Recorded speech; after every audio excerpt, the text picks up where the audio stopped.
House interview you won't see anywhere else. That's right. The singer speaking out for the first time since being arrested 10 years ago, and the only one he's talking to is Vybz.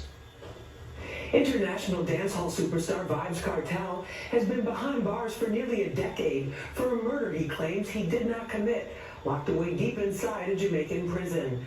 I've been trying to interview him for several years, but it seemed impossible. Then one night I got a surprising call. Adisha Palmer, better known as Vybz Kartel, was on the line, wanting to set the record straight.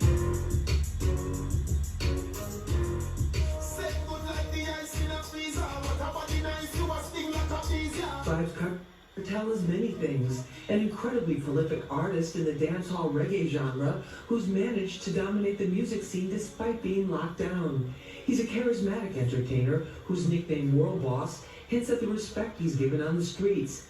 He's a champion of the poor and a convicted murderer whose claim from day one he was framed.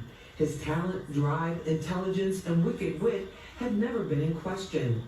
Now the only question is whether his last legal appeal to the highest court in the UK will determine he was convicted based on falsified phone evidence.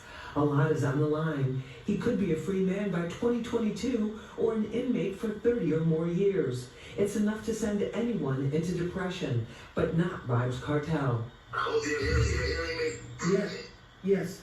As you look around the cell that you're in right now, can you describe for us what that looks like? It's dark.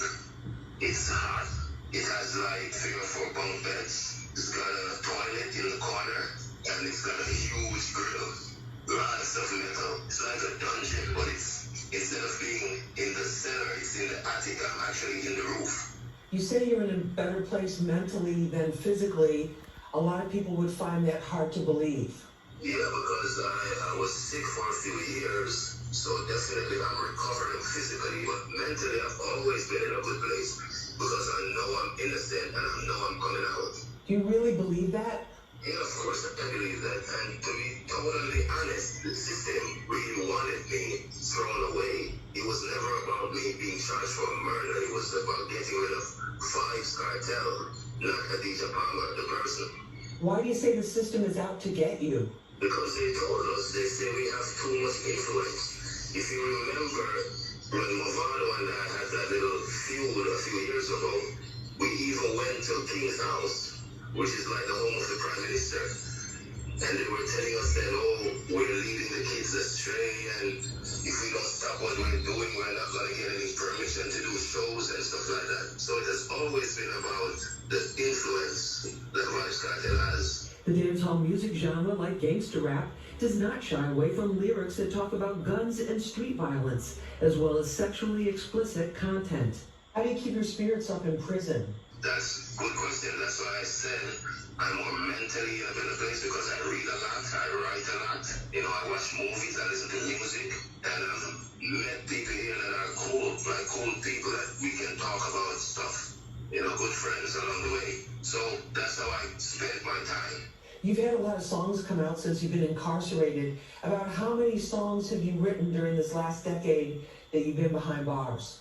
Lots of songs I can't even count. At one point I was sending out like 3-4 books a month. Because when I write the songs, I usually send the books out when I get visits. Thousands of songs, really. And I know all of them are not going to be able to get released, maybe in the span of my career, but you know, I just keep writing and writing. It makes me better. Are you concerned that the conditions there are going to impact your health? I'm basically just thinking about going home now because everything is drawing to a close, so I'm not really worried about my health as much. I'm doing much better, you know, so it's all good. Kartel's attorney, Isaac Buchanan, filed a fresh evidence appeal based on the findings of a British digital expert who found that his cell phone had been tampered with prior to his trial. It's expected to go before the Privy Council, second only to Queen Elizabeth in authority. Yes, God save the Queen, because she's the only one that can save me now. Despite the twists and turns in his legal saga, Kartel refuses to give up. Coming up tomorrow night, part 2 of my exclusive jailhouse interview. Kartel gets candid, not holding back about how he really feels. It's a side of him you've never seen before.